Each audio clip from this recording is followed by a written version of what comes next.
नमस्कार मित्रों, आप सभी का मेरे चैनल अक्षोदपामिस्ट में हार्दिक स्वागत है। थोड़े अंतराल के बाद मैं पुनः एक बार आपके समक्ष आ रहा हूं और इस हाथ को जानने का, समझने का प्रयत्न आपके साथ में मिलकर करने वाला हूं। हाथ की कुछ विशेषताएं, इनके हाथ के यदि दोनों ही उंगलियों का शेप देखेंगे, खास तौर पर सेंटर फिंगर को देखेंगे तो ये मूसलाकार यानी कि ऊपर से टॉप राउंडेड फिंगर दिखाई दे रही है। इवन आप देखेंगे तो सूर्य की उंगली भी कुछ कुछ उसी प्रकार की यहाँ पे स्पष्ट तौर पे लग रही है दाएं हाथ में, जबकि बाएं हाथ में बाकी अन्य उंगलियां सामान्य गोलाकार उंगलियां हैं। ये मूसलाकार उंगली होना मतलब आदमी का स्वाभिमानी होना दर्शाती है। एक स्वाभिमानी व्यक्ति हैं, ये इनके हाथ से यहाँ पे दिखाई दे रहा है। दूसरी चीज़, कम्युनिकेशन इनकी अपने आप में काफ़ी अच्छी स्ट्रेंथ यहाँ पे दिखाई दे रही है। और अंगूठे की लंबाई को देखेंगे तो अंगूठे की लंबाई यहाँ पे भी आप देखेंगे तो काफ़ी लंबा अंगूठा है, स्ट्रेट अंगूठा है। तो ये बताता है कि पर्सनालिटी के अंदर में दृढ़ता भी है, पर्सनालिटी के अंदर में साहस भी है और मस्तिष्क के काम करने की गति काफ़ी अच्छी बौद्धिक क्षमताओं के साथ यहाँ पे दिखाई दे रही है। ये अंगूठा जो बता रहा है उसके संदर्भ में बात कर रहा हूँ। लेकिन अगर आप यहाँ पे देखेंगे तो गुरु की उंगली थोड़ी छोटी दिखाई दे रही है, जिसके कारण में दोनों ही हाथों में आप देख पा रहे होंगे गुरु की उंगली एवरेज यहाँ तक, ये जो सेंटर पॉइंट है यहाँ तक रहती, इस लेवल तक में यदि उंगली रहती तो ये एवरेज लंबाई कहलाती। ये यहाँ पे ये सेंटर पॉइंट ज़्यादा बेहतर, थोड़ा नीचे की तरफ में रह रही है। ऐसे व्यक्तियों की डिसीजन मेकिंग और उसमें डिले, साथ में डिसीजन मेकिंग के दौरान में कन्फ्यूजन की संभावनाएं दिखाई देती है। उसका समर्थन करने वाला एक दूसरा कारण इनके हाथ में दिखाई दे रहा है, ये है कि मस्तक की रेखा दाएं हाथ में तो काफ़ी अच्छी पोजीशन लिए हुए है, लेकिन बायां हाथ भी अल्टीमेटली आपका ही हाथ होता है और इसमें थोड़ी नेगेटिव बनी हुई है, क्योंकि ये इस प्रकार से, ये राइट हैंड में जो जा रही है इनकी, इस प्रकार से यहाँ पे मस्तक की रेखा बनी है ये वाली, जबकि बाएं हाथ में नीचे की तरफ में जा रही है, जो इनको इमेजिनेशन की अच्छी पावर तो देती है, दूरदृष्टि तो देती है, लेकिन कभी कभी उस इमेजिनेशन की अधिकता में वास्तविकता से दूर होकर सपनों की दुनिया की तरफ में आप अपना एक विचार बना लेंगे, एक काम करेंगे, उसमें विचार बना के कुछ आप अपनी प्लानिंग करेंगे जो कि उस समय आपको हकीकत से दूर ले जाती है। फिर जब एक्चुअल रिजल्ट आता है तो डिसअपॉइंटमेंट होता है। दूसरी चीज, ऐसे व्यक्ति कभी कभी अचानक से अधिक इमोशनल हो जाते हैं और उसमें फिर गलतियां होने का भी खतरा बनता है। तीसरी चीज, आपके इमोशंस का फायदा दूसरा उठा के आपके परेशानियों को बढ़ा सकता है या आपका मिसयूज कर सकता है। उन चीज़ों से भी बचना चाहिए। बाएं हाथ में ये चीज़ है और काफ़ी स्ट्रांग है, इसलिए ये इम्पैक्ट भी लाइफ में कई बार इनको महसूस हुआ होगा। ये प्लानिंग जो करते हैं और जो रिजल्ट आता है उसमें ज़मीन आसमान का अंतर होता है। कई बार इसके कारण में फेल्यूर हो जाती है, जजमेंट गलत होना, फेल्यूर होती है। और गुरु की उंगली और इस प्रकार की मस्तक की रेखा, गुरु की उंगली दोनों ही हाथ में छोटी है, जो ये दर्शाती है कि डिसीजन मेकिंग में देरी होती है। सही समय पर सही निर्णय लिया जाए तो वो ज़्यादा फायदे कराता है। अगर देरी से या विलंब से सही निर्णय भी लिया हो तो कभी कभी वो नुकसान करा देता है। तो चीज़ों को, इनको टाइमिंग को इनको बेहतर तरीके से मेंटेन करना है और उस पर वर्क करने की आवश्यकता है।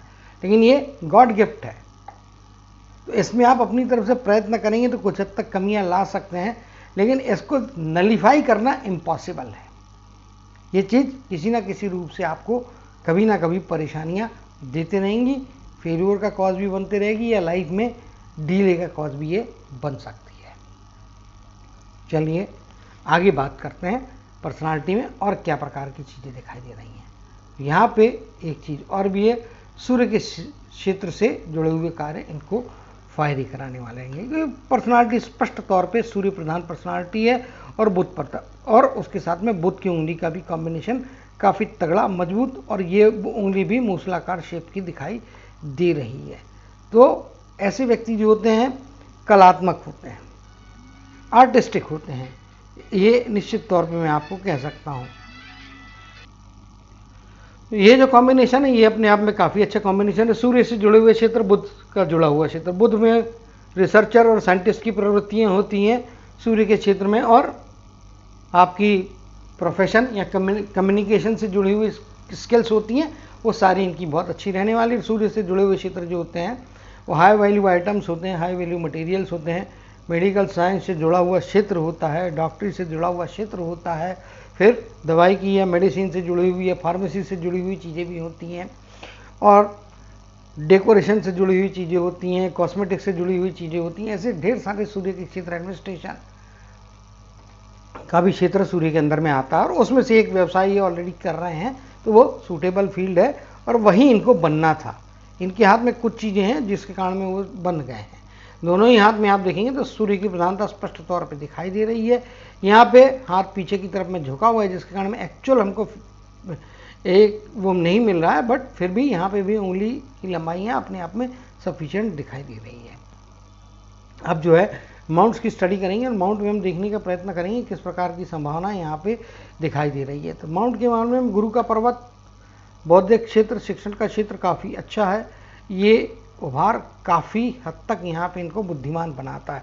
देखिए, बुद्धिमान होना और उस बुद्धि चातुर्य का इस्तेमाल करके सही समय पे सही निर्णय लेना, ये दो अलग प्रक्रियाएं हैं।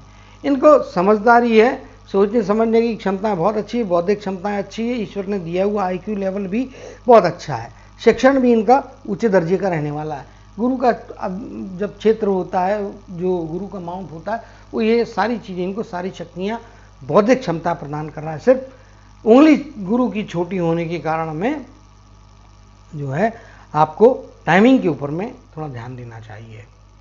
शनि का माउंट भी अपने आप में मजबूत है। सूर्य का माउंट भी अपने आप में बहुत अच्छा और बहुत पावरफुल है। बुध का माउंट यहाँ पे आप देखेंगे मर्जिंग है, और थोड़ा सूर्य के क्षेत्र के कारण में बुध का एरिया 50% कम हो गया है। इसलिए प्रोफेशन की समझ तो रहेगी, कम्युनिकेशन की समझ तो रहेगी, लेकिन उसका पूरा इस्तेमाल, अपनी क्षमताओं का, अपनी व्यावसायिक बुद्धि का जो पूर्ण इस्तेमाल है, वो करने में कुछ कमियां रहने वाली हैं।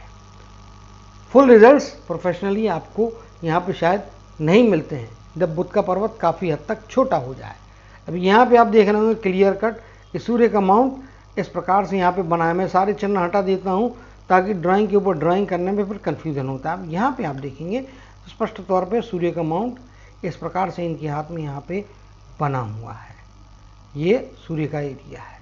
अब देखिए आप, एक्चुअली बुध का पर्वत यहाँ पे होना चाहिए, सूर्य का माउंट जो होना चाहिए वो यहाँ पे होना चाहिए, शनि का माउंट यहाँ पे होना चाहिए, और यहाँ से गुरु का माउंट। तो शिफ्टिंग है, इसके कारण में अल्टीमेटली इफेक्ट कहाँ हो गया, बुध के माउंट के ऊपर में। इसके कारण में प्रोफेशन कहिए, बिजनेस कहिए, प्रोफेशन कहता हूँ। अब उसमें नौकरी करो तो भी वो आपका प्रोफेशन है, अगर आप कोई धंधा करें तो भी वो आपका प्रोफेशन ही है।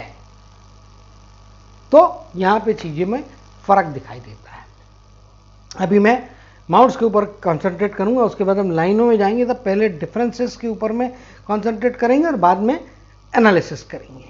सो ये वीडियो थोड़ा लास्ट तक देखिएगा, फुल ऑफ नॉलेज रहने वाला है, और जो लर्नर हैं उनके लिए बेस्ट डिटेल स्टडी के लिए ये श्रेष्ठ हाथों में से एक हाथ मैं मानता हूँ। इसमें चीज़ें काफ़ी दोनों हाथों में भिन्न है, इसीलिए दोनों हाथों को अलग एंगल से देखना पड़ेगा हमें। चलिए, मंगल का क्षेत्र अपने आप में पावरफुल अच्छा है, और ऋणात्मक मंगल की आप देखेंगे तो इसमें भी कुछ उभार की मात्राएं हैं, कुछ यहाँ पे आड़ी रेखाएं हैं जो कंटिन्यूस संघर्ष, रुकावटें, प्रोफेशन में कुछ दिक्कतों का सामना निश्चित तौर पे यहाँ पे कराती हुई दिखाई दे रही है। कई बार मौके आ रहे हैं हाथ में, लेकिन छूट जा रहे हैं। बाकी चीज़ें लाइफलाइन और उसके दौरान में देखेंगे। शुक्र का माउंट यदि आप देखेंगे, शुक्र का माउंट आपका फैलाव अच्छा लिया हुआ है। शुरुआती दौर में कुछ आड़ी लाइनें बनी हैं जो आपके पर्सनल लाइफ में थोड़ी बहुत शुरुआती हिचकिचाहट और कुछ रिलेशंस को सेटल करने में थोड़ी एक्स्ट्रा एफर्ट्स की ज़रूरत दिखाती है। आगे जाने के बाद में फैमिली लाइफ अच्छी यहाँ पे होती हुई दिखाई दे रही है। जहाँ तक जीवन में सुख सुविधाओं का सवाल है तो शुक्र आपके सुख सुविधाओं के भी कारक होते हैं। तो भौतिक संसाधन आपके घर में अच्छे दर्जे के रहेंगे, लाइफ का दर्जा भी काफ़ी अच्छा दिखाई दे रहा है। यहाँ पे हम जो है बात करेंगे आगे चंद्र के क्षेत्र की। तो चंद्र का क्षेत्र कुछ इस प्रकार यहाँ पे बन रहा है। रेखा चंद्र के क्षेत्र से कर्म की इस प्रकार से ड्यूअल लाइन है निकल की जा रही है, और आगे फिर ये लास्ट तक कर्म की क्षमताएं हैं। अपने बलबूते पे जो काम कर रहे हैं उसके अलावा इनके काम को समर्थन बाहरी लोगों का भी मिलेगा, या इनका अर्निंग जो है वो दूसरों के ऊपर में डिपेंड करता है। यानी कि ये जॉब करते हैं चाहे बिजनेस करते हैं, इनका दूसरों का जो फीडबैक रहेगा उसके आधार पे, या दूसरों के साथ इनका जो परफॉर्मेंस रहेगा उसके आधार पे इनकी जीवन अर्जन की जो क्रिया है वो चलने वाली है। यानी कि इनकी अर्निंग का बेस दूसरे लोगों के हाथ में, जैसे आपके कस्टमर के हाथ में, आपके क्लाइंट के हाथ में, अगर आप किसी विशेष क्षेत्र में तो आपके पेशेंट के हाथ में, उनके फीडबैक्स पे आपका प्रोग्रेस निर्भर करता है और आपकी अर्निंग उनके फीडबैक्स और उनके रुझानों पे निर्भर करती है। तो ये यहाँ पे चीज़ है, ये इस रेखा के कारण में, रेखा के इस भाग के कारण में यहाँ पे कह रहा हूँ। और यहाँ से आपने जो कुछ भी किया अपने बलबूते पे किया हुआ है, काफ़ी मेहनत से आपने जो कुछ भी अपने जीवन में शिक्षण का क्षेत्र, कार्य क्षेत्र में जो प्राप्तियां हैं उसके लिए आपने अपनी क्षमताओं का भी पूरा पूरा इस्तेमाल किया है। लेकिन उसके रिजल्ट कितने अच्छे मिलते हैं या कम मिलते हैं वो आपके बुद्ध के पर्वत ने आपको बता दिया है कि रिजल्ट आप जो मेहनत करना है, जितनी चीज़ें कर रहे हैं उसके कंपेरिजन में आपको रिटर्न्स उतने नहीं मिले हैं। देखेंगे उसको सुधार लाने के लिए क्या हो सकता है, वो व्हाट्सएप पे पर्सनली मैसेज के द्वारा भी इस पर हम चर्चा करके जो उपाय होंगे वो उनको सुझाव मैं भेज दूंगा अगर वो चाहेंगे तो। चलिए अब जो है लाइनों की तरफ में आ जाते हैं। अब सबसे मुख्य महत्वपूर्ण जो रेखा होती है आपके जीवन में, जीवन रेखा होती है। जीवन रेखा दोनों ही हाथों में सेम है, कोई तकलीफ नहीं है, लंबी लाइफ रहने वाली है, अच्छी लाइफ यहाँ पे दिखाई दे रही है। ये लगभग मेरे हिसाब से जो बेस स्टेट ये लाइन को मैं मानता हूँ, ये मिनिमम लाइफ का जो स्पैन है यहाँ पे, या मिनिमम लाइफ का स्पैन यहाँ पे आ रहा है, उसके मुताबिक 85 के आसपास की आयु रहेगी, कम से कम 85 की टचिंग रहेगी, प्लस जाने की चांसेस यहाँ पे मुझे कम दिखाई दे रहे हैं। ठीक है, तो आगे जहाँ पे भी कैलकुलेशंस की आवश्यकता पड़ेगी 85 का रेफरेंस लेके हम चलेंगे। चलिए अब जो है जीवन रेखा में कोई अंतर नहीं दिखाई दे रहा है, सेम वही पैटर्न, यहाँ से ये इस प्रकार जा रही है, यहाँ से ये इस प्रकार नीचे की तरफ में जा रही है, जिसके कारण में मैंने 85 के आसपास की आयु लगभग बोली हुई है। प्लस 85 के आसपास जा सकती है, प्लस जाने की संभावना कम है, और गए भी तो एक आध साल होगा, इससे ज़्यादा का फर्क नहीं आना चाहिए। चलिए अब बात करते हैं इनके कर्म की रेखा की। यहाँ पे इस प्रकार से बन रही है हाथ में, और ये आगे इस प्रकार से जा रहा है, जबकि आपके राइट हैंड में जो आपका कर्म का क्षेत्र है, हाथ है, उसमें इस प्रकार से बनी हुई है। और ये रेखा यहाँ पे आके ऐसी मर्जिंग तो नहीं है पूरी, लेकिन ड्रॉ करने के लिए डायरेक्शंस के हिसाब से आपको यहाँ पे बता रहा हूँ। अदरवाइज ये रेखा इधर से ऐसी गई हुई है यहाँ पे, तो ये रेखा इधर पे आई है और इन दोनों रेखाओं के बीच में गैप है, और ये जो गैप है ये आपके जीवन में, ये मैं 50 की आयु मानता हूँ, तो उसके मुताबिक में भी 46 या 47 वर्ष की आयु, 47 के आसपास की एज आप पकड़ लीजिए। 45 प्लस रहेगा, 46 और 47 के बीच का जो एज का स्पैन रहेगा, ये स्पैन में आपके जीवन में चेंजेस आएंगे। तब तक आप जॉब कर रहे हैं, आप जॉब कर रहे हैं, अगर इस बीच में यदि आपने बिजनेस का ट्राई किया होगा तो सक्सेस नहीं मिला होगा, फेल्यूर रहेगा। और यहाँ पे जो है ये वाली जो लाइन है, ये वाली लाइन स्पष्ट तौर पे इंडिकेट कर रही है, यहाँ से ये क्लियर कट इंडिकेशन है। ये पार्ट जो है आपका, ये आप जॉब कर रहे हैं, अपने बलबूते पे जो कुछ भी करना है वो कर रहे हैं, लेकिन साथ में आपका, जैसा कि मैंने बताया, ये जिस प्रकार के चंद्र क्षेत्र से निकलती है रेखा, उनका जो अर्निंग्स है, उनका जो जीवन है वो दूसरों के हाथों में होता है। ऐसे लोगों के लिए घर की स्त्रियां, खासतौर पे माँ और पत्नी भी इम्पॉर्टेंट होती हैं, उनकी सलाह इनको मानना चाहिए। मुश्किल की स्थिति में उनसे चर्चा करने से कुछ रास्ते निकल सकते हैं। संतानों में लड़की रहेगी तो वो आपके लिए भाग्योदय कराने वाली रहेगी, तो इन लोगों से चर्चा करें जब भी मुश्किल के समय आता है। आया होगा, कब आया होगा वो बाद में हम बात करेंगे और चर्चा करेंगे उसकी, यहाँ पे निकलेगा। चलिए, तो ये डिफरेंसेस हैं, और ये डिफरेंसेस के कारण में क्या करना चाहिए। यहाँ से 46 से 47 की आयु के आसपास का 45 प्लस 46 और 47, या 45.5 से 46.5 भी बोलूँ मैं, तो इस एज के दरमियान में कोई ना कोई बड़ा परिवर्तन आके आप अपने कार्य क्षेत्र में परिवर्तन करेंगे। अगर आपको बिजनेस में जाना है आगे के लिए 46 प्लस की एज आपके लिए, 45.5 तो छोड़ दीजिए, 46 के आगे की एज में ही मेरे हिसाब से आप बिजनेस की तरफ में जाएंगे और वो आपको फायदे कराएगा।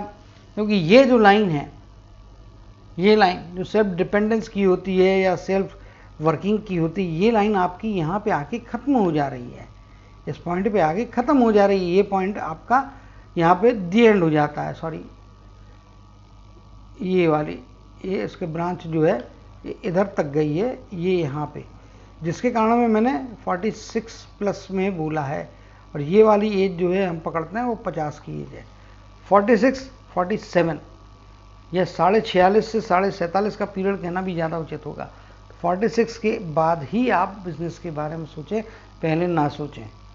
आपका जॉब 46 की एज तक में आप जॉब करते रहेंगे, चलते रहने वाला है। अर्निंग्स में दूसरे लोगों का साथ रहने वाला है। क्यों? ये चंद्र के क्षेत्र की कुछ रेखाएं जो इस प्रकार से आ रही हैं, ये बताती है कि कुछ यात्राएं, लंबी दूरी की यात्राएं आपके लिए फ़ायदे करा सकती है।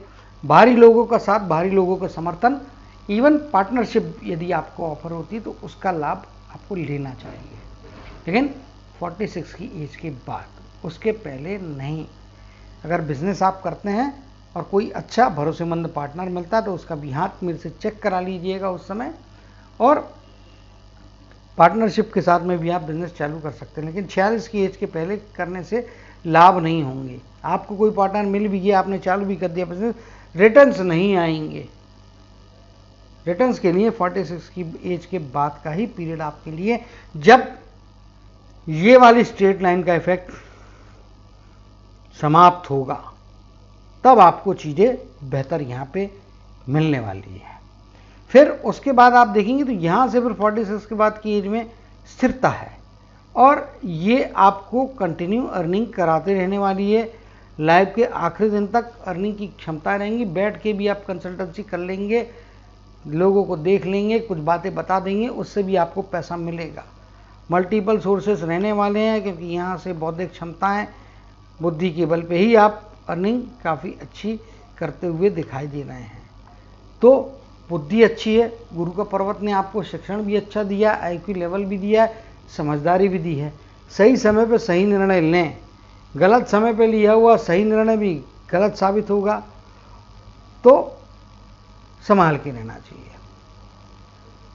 ठीक है, तो निर्णय सही समय पे सही ढंग से सोच विचार करके लें, लेकिन थोड़ा गति से, समय की स्पीड को या घड़ी की स्पीड को मेंटेन करते हुए निर्णय लेंगे तो आपको पे बैक करेंगे। अदरवाइज डीले के कारण में कई बार आपके पास से सफलता रूट के दूर जाने का खतरा बनता है। ठीक है, तो ये आपकी कर्म की रेखा जो सबसे महत्वपूर्ण आपके राइट हैंड में है वो कह रही थी।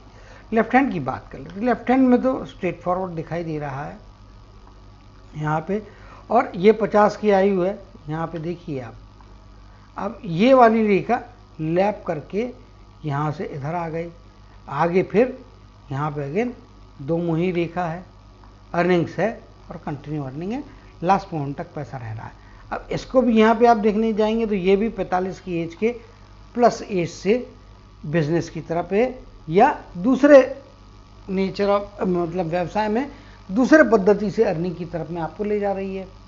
बिजनेस करने की इच्छा है, ये समय दोनों ही हाथ इंडिकेट कर रहे हैं कि 46 के आसपास की एज के बाद से बिजनेस करना, 46 प्लस में, आसपास नहीं प्लस में आपको बिजनेस करना फायदे का रहेगा। अगला सवाल था इनका पैसे के मामले में, तो पैसे के मामले में अब बात कर लेते हैं। दोनों ही हाथों में आप देख रहे होंगे तो राहु का ट्रायंगल आपका कहीं ना कहीं से थोड़ा बहुत ओपन रह के विभाजित हो जा रहा है। ठीक है, क्लोज ट्रायंगल बहुत छोटा वाला बन रहा है, और उसमें भी एक आधी से देखा जा रही है जो दो अर्निंग की तरफ में दिखाती, दो तरीके से पैसा आएगा, ये लेफ्ट हैंड बोलता है। अब राइट हैंड को चित्र बड़ा करके देखना पड़ेगा, क्योंकि शाइन हो रहा है वहाँ का पार्ट, इसीलिए हो सकता है आपको चित्र में ना दिखाई दे। अब ये वाली आपकी रेखा हो गई, ठीक है, ये आपकी लैपिंग है। अब यहाँ पे भी आप देख रहे होंगे कि ये ट्रायंगल छोटा बन रहा है, ये एक और रेखा बुध के क्षेत्र की तरफ में जा रही है, जो आपको बिजनेस में महारत देगी, वाणी के ऊपर के अच्छे कंट्रोल को दिखा रही है। वाणी से बात करके भी पैसा कमाने की ताकत दे रही है। अब यहाँ पे आप देखिएगा राइट हैंड में तो ये लैपिंग है, और इनको लेके यदि आप चलेंगे तो ये वाला जो ट्रायंगल बन रहा है, ये वाला, ये काफ़ी बड़ा ट्रायंगल बन रहा है। यहाँ से इस 9 के कारण में ये वाले पार्ट में ट्रायंगल फॉर्म नहीं हो रहा है, बट ट्रायंगल यहाँ से ओपन है। इसका मतलब नहीं है, ये नहीं होता है कि वो जो ओपन है उसके कारण में बाकी सारा चीज़ पानी में चला गया, ऐसा नहीं है। पैसा तो बहुत कमाएंगे, लेकिन कई बार अनावश्यक खर्चे भी करते रहेंगे और कभी कभी पैसे का नुकसान भी होगा। जब मेन ट्रायंगल बनना है, आप छोड़ देते हैं, अब सारे ड्राइंग हटा दूंगा ताकि दोबारा ये ड्रॉ करने पे आपको समझ में आ जाएगा कि मेरा कहने का तात्पर्य किस और है। अब मेन लाइन को ये आपकी कर्म की रेखा मान लेते हैं, ये लैपिंग है तो ये क्लोज मान लेंगे। यहाँ से अब इस भाग को यदि मैं देखता हूँ तो ये इधर में चला जाता है। अब ये वाले पार्ट में आप देखेंगे, अब ये लास्ट वाली ड्रॉ की लाइन मिटा देता हूँ, यहाँ पे आपका ये ओपनिंग आ जा रहा है, गैप आ रही है, और पैसा इस मार्ग से वेस्टेज हो रहा है, या कहीं आपने इन्वेस्ट कर दिया तो वो रिटर्न नहीं मिल रहा है। अगर रिटर्न नहीं मिल रहा है तो वो भी पैसा नुकसान ही है। लेकिन यहाँ पे राहु का ट्रायंगल ओपन है तो अनावश्यक कुछ खर्चे आप करेंगे। आपने यदि 2 लाख रुपए कमाए हैं तो लाख रुपए आप निश्चित तौर पे मान के चलिए कि आपके जेब से बिना किसी कारण के अनएक्सपेक्टेड तरीके से निकल जाते हैं, निकल जाएंगे।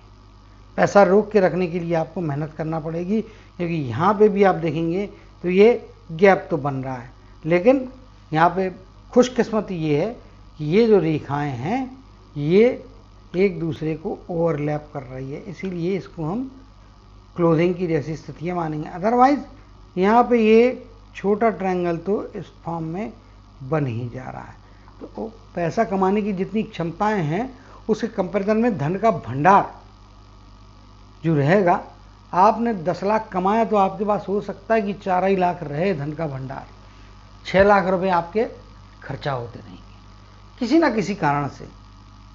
कई बार आवश्यक खर्चे रहेंगे लेकिन वो प्रोडक्टिव खर्चे नहीं रहेंगे। कई बार गलतियों से, डिलेस के कारण में, कुछ नेग्लिजेंस के कारण में भी पैसा जाने का खतरा बनता है, तो सतर्क रहिएगा। कहीं पे भी इन्वेस्टमेंट करना है, प्रॉपर्टी खरीदना है, शेयर्स में डालना है, शेयर्स मार्केट में थोड़ा आप ट्राई कर सकते हैं, लेकिन शेयर में डालने के पहले थोड़ा जांच परख लें, सोच समझ के पैसे का यदि वहाँ पे इन्वेस्टमेंट करेंगे तो पे बैक करेगा। लेकिन यहाँ पे भी निर्णय की प्रक्रिया मायने रखती है, वहाँ पे गुरु की छोटी उंगली होने से कभी कभी नुकसान भी हो सकता है, तो सतर्क रहिएगा और बड़ा दांव शेयर मार्केट में ना खेलें तो ज़्यादा अच्छा है। ये चीज़ें यहाँ पे हैं। चलिए, वीडियो काफ़ी लंबा होने वाला है, ठीक है। चलिए अब हम जीवन रेखा पे आ जाते हैं। जीवन रेखा पे अभी की एज जो है इनकी, उसके पहले की एज, इसमें तो ज़्यादा बात नहीं करूँगा, फिर भी इम्पोर्टेंट 38 के आसपास की एज, यहाँ पे 25-26 के आसपास की एज, और फिर 20-21 के आसपास की एज, फिर 25-23 के आसपास की एज, 25-26 के आसपास की एज।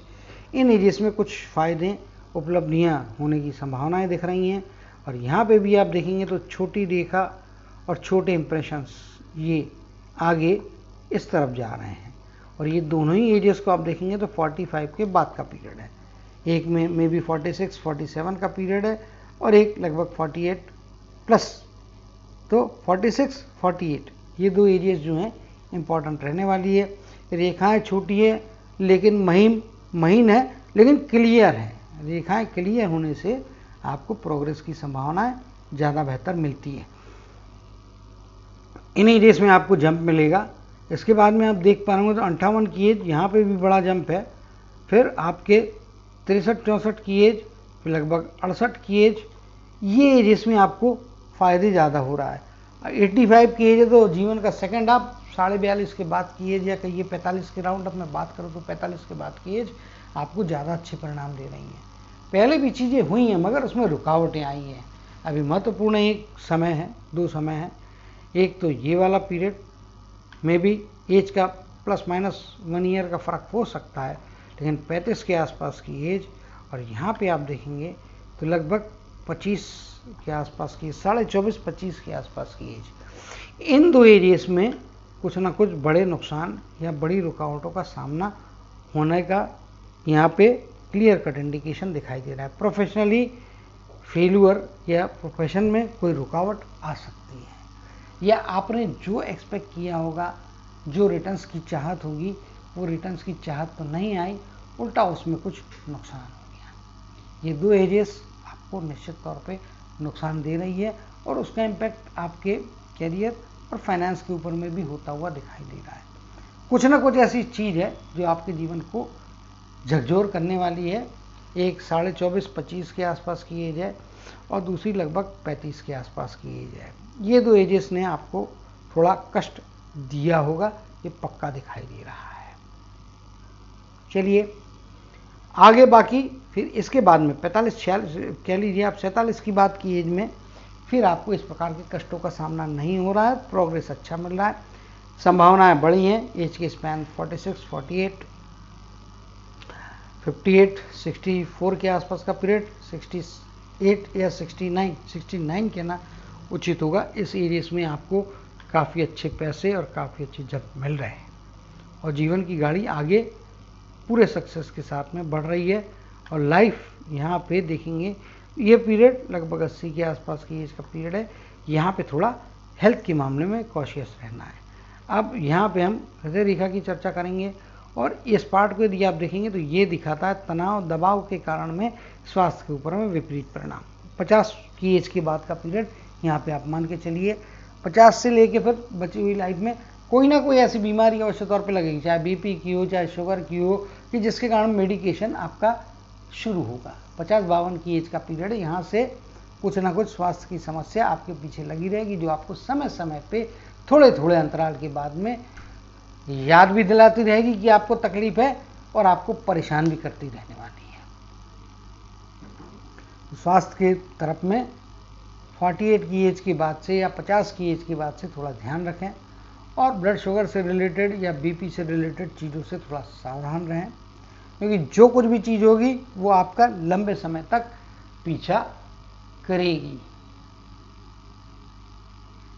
और रेगुलर मेडिकेशन पे रखेगी आपको, तो केयरफुल रहने की आवश्यकता है। हॉस्पिटलाइजेशन की भी खतरा बनता है, तो वो कब बनता है उसकी भी हम चर्चा यहाँ पे करेंगे। ये द्वीप का चिन्ह बन रहा है। अब यहाँ पे हम बात करेंगे ड्रॉ करके, ये आपकी लाइन हो गई 80-85 की एज, यहाँ पे आप हाफ वे मार्क पकड़ते हैं। 42 के आसपास की एज, तो यहाँ पे जो है maybe around 57-58 touching to 60। 58 से 60 के बीच का पीरियड आप मान के चले, टचिंग टू 60 नहीं कहूँगा मैं, 57-58 का ही पीरियड है। इस पीरियड में हॉस्पिटलाइजेशन होने का खतरा बनता है, कुछ ना कुछ इमरजेंसी आएगी जो परेशानी देने वाली है। ये हार्ट की लाइन का डिस्टर्बेंस मतलब बीपी, शुगर, इन 2 चीज़ों से तो थोड़ा संभाल के रहना चाहिए। इवन हार्ट से रिलेटेड डिजीज से भी थोड़ा बच के रहना चाहिए, क्योंकि आगे इम्पैक्ट है। और ये इम्पैक्ट क्यों है, ये रेखाएं कंटिन्यूसली नीचे की तरफ में जा रही है। जब रेखाएं नीचे की तरफ में जाती है तो ये आपको स्वास्थ्य के मामले में थोड़ा परेशानियां ज़्यादा देती है। सेकंड हाफ यदि आप यहाँ पे देखने को जाएंगे तो यहाँ पे 40 के बाद का पीरियड, 45 के बाद का पीरियड आप देखेंगे तो आपको पैसे में, प्रोग्रेस में आपको अपॉर्चुनिटी प्रोवाइड कर रहा है। ये लाइनें देखिए तो यहाँ पे आपको मौके मिल रहे हैं और अच्छे मौके मिल रहे हैं, बड़ी जंप लग रही है, बड़े फाइनेंशियल गेन्स हो रहे हैं और 47 के एज के बाद ही हो रहे हैं। ठीक है, तो दूसरी तरफ में कुछ परेशानियां हैं, इसीलिए मैंने कहा कि पैसा आप कमा रहे हैं तो भी कुछ अनावश्यक खर्चे होंगे। अभी भाई स्वास्थ्य के ऊपर में भी खर्चा, तो प्रोडक्टिव काम तो होता नहीं है। स्वास्थ्य मतलब नुकसान ही है, स्वास्थ्य के ऊपर में खर्चा, हेल्थ के इश्यूज़ को लेके, बॉडी के इश्यूज़ को लेके यदि आप खर्चा करते तो अल्टीमेटली वो वेस्ट ही है। आप कह सकते हैं कि ज़रूरी है, जीवन रहेगा तो चीज़ें होंगी, बराबर है, लेकिन जो पैसा गया है वो तो कोई कंस्ट्रक्टिव आपको अर्निंग्स नहीं दे रहा है ना, वो तो आपके इसमें से माइनस ही हो रहा है।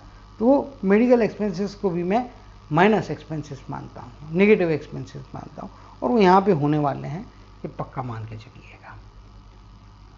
अब बात करते हैं मस्तक रेखा की। राइट हैंड की मस्तक रेखा तगड़ी, मजबूत है और अच्छी है, स्टेबिलिटी है, और वही इनको बचा रही है। यहाँ की ये जो रेखाएं हैं, ये रेखाएं लंबी दूरी की यात्राएं और बाहरी लोगों का सपोर्ट, इन दोनों चीज़ों को यहाँ पे कंफर्म कर रही है। ये जो रेखा है ये थोड़ी कट कर रही है, तो ये अर्ली एज से निकल गई है। अदरवाइज इसके कारण में भी, बाहरी व्यक्ति के कारण में भी कभी ना कभी कोई ना कोई नुकसान का सामना करा सकती है, लेकिन एज निकल गई तो उस पर चर्चा करने में भी उतना ज़्यादा यूज़ मुझे तो भी नहीं लग रहा है। यात्राएं काफ़ी होते रहेंगी जीवन में, और उन यात्राओं से लाभ लेने के लिए अपना स्किल आप यूज़ करेंगे तो फ़ायदा है। यहाँ से आप देख रहे होंगे तो ये फिर बिजनेस की रेखाएं और उसके महारत की रेखाएं, कम्युनिकेशन की रेखाएं ज़्यादा बेहतर आपके लाइफ में इफ़ेक्टिव होती हुई दिखाई दे रही है। तो ये भी आप देखेंगे, तो इसका भी यदि आप देखेंगे तो ये हाफ में आ गई है। इसके कारण में मैंने बोला है कि सेकंड हाफ लाइफ का अच्छा है। 47 के बाद में अपना काम करें, बिजनेस का काम करें, फ़ायदा होगा। जॉब की जो कंडीशन है मेरे हिसाब से 46-47 की एज तक है, उसके बाद में अपना खुद का काम से आपको आगे बढ़ने के पूरे मौके मिलते हैं। पहले भी मौका मिलेगा, लेकिन उसके रिटर्न्स उतने अच्छे नहीं रहेंगे। रिटर्न्स का जो क्रीम है या असली जो फ़ायदे वाली चीज़ें हैं वो 47 की एज के बाद में आ रही है। सूर्य के क्षेत्र में जाएंगे तो सूर्य का क्षेत्र भी आपको प्रसिद्धि दिला रहा है। 50 के बाद की एज ज़्यादा बेहतर हो रही है, ज़्यादा अच्छा एस्टेब्लिश कर रही है, और चीज़ें ज़्यादा बेहतर तरीके से आपके लाइफ में इफेक्टिव हो रही है। गुरु के माउंट के ऊपर में बनते हुए वलय हैं, कुछ रेक्टेंगल्स हैं जो इनको अच्छी लीडरशिप देंगे। यानी कि प्रोफेशन में जहाँ पे भी रहना, इनकी लीडरशिप का मान सम्मान है, इनकी बातों का मान सम्मान है। इनके अंदर में आदमी जो काम करता है वो खुश रहता है, और ये उसको अच्छे ढंग से लीड करके उससे वर्क एक्सट्रैक्ट करने की संभावनाएं इनके हाथ में काफ़ी स्पष्टता के साथ में अच्छी दिखाई दे रही है। तो सूर्य भी जो क्रीम देता है, कम एफर्ट्स में बड़ी सफलताएं देता है, उसका इम्पैक्ट भी मेरे को 50-51 की एज के बाद से लाइफ में लास्ट तक दिखाई दे रहा है, जो फायदे करा रहा है। यहाँ पे चित्र बड़ा है तो ये मल्टीपल सोर्सेज से ओल्डर एज में भी अर्निंग्स हैं, तो ये फायदे कराने वाली। इधर में आप देखेंगे कुछ रेखाएं इस प्रकार से चलते जा रही है और आगे बढ़ रही है। ये तो सारी अच्छी अच्छी बातें हो गई। बात कर लेते हैं 50 की एज में पैसा बहुत आ रहा है, लेकिन पैसे के रिस्क लेने से बचे, क्योंकि नुकसान का खतरा बन रहा है। यहाँ पे आप देखेंगे तो मे भी 57-58 की एज पैसा आ रहा है, लेकिन पैसे के रिस्क लेने से बचें, नुकसान का खतरा है। 60 के आसपास की एज, फिर यहाँ पे लगभग 62-63 के आसपास की एज, इन एजेस में पैसे तो आपको मिल रहे हैं। जीवन रेखा के हिसाब से देखेंगे साल 6 महीना, साल 1.5 साल, 2 साल का अंतराल में पैसा मिल रहा है, लेकिन उस पैसे को खर्चा करने के पहले 4 बार सोचें, सोच समझ के, सही समय पे सही ढंग से निर्णय करके सोच समझ के उस पैसे का इस्तेमाल करें। अदरवाइज़ 3-4 मौके जो आने वाले जीवन में मैंने बताए हैं, उन एजेस में संभालना है। पैसे की कोई बड़ी रिस्क नहीं लेना है, कोई प्रॉपर्टी नहीं खरीदना है, किसी को उधार देना भी नहीं और किसी से उधार लेना भी नहीं है। अदरवाइज़ पैसे के व्यवहार नुकसान की तरफ में इंडिकेशन यहाँ पे स्पष्ट तौर पे दे रहे हैं। और 62 की एज तक का पीरियड है, अलग अलग एजेस ऑलरेडी मैंने बताई है। मैंने यदि उदाहरण बता रहा हूँ 50 बोला है, तो भैया आप 49.5 से ही आप सतर्क हो जाए 6 महीना पहले से, और 51 जाने 50 जाने के बाद में 51 में जाते तो पहले 6 महीना थोड़ा शांत रहें। तो 1 साल को आप 2 साल मान के चलिए, और उसमें कोई बड़े खेल ना खेलिएगा, लो प्रोफाइल रहिए फाइनेंशियल स्टेटस पे। ऐसे ही जितने बार मैंने एजेस बताई उसके प्लस माइनस 6 महीने में आप पैसे के बड़े इन्वेस्टमेंट के बारे में ना सोचें, वरना नुकसान की संभावना बनती है। उन एजेस को भी आप ध्यान में रखिएगा, तो आपको चीज़ें यहाँ पे क्लियर हो जाएंगी, ऐसा मैं मान के चल रहा हूँ। अब जो है ये चीज़ें उनकी राइट हैंड में हो गई, लेफ्ट हैंड में भी देख लेते हैं। लेफ्ट हैंड में भी देखिए तो आप कटिंग है, यहाँ पे भी आड़ी लाइन है, फिर यहाँ पे भी आड़ी लाइन है, यहाँ पे भी आड़ी लाइन कट होती हुई दिखाई दे रही है। तो ये जो चीज़ें हैं ये दोनों ही हाथ में लगभग साल 6 महीने के अंतराल में आगे पीछे में है, मतलब पैसे के नुकसान का खतरा बना हुआ है। और ऐसे भी आपके राहु के ट्रायंगल्स काफ़ी बड़े बने हैं, बट जो अल्टीमेटली आपका होल्डिंग वाला जो ट्रायंगल है वो काफ़ी छोटा है। बाएं हाथ में ड्रॉ कर देता हूँ, क्योंकि दाएं हाथ में ऑलरेडी बहुत सारे ड्राइंग्स हो चुके हैं, ये है।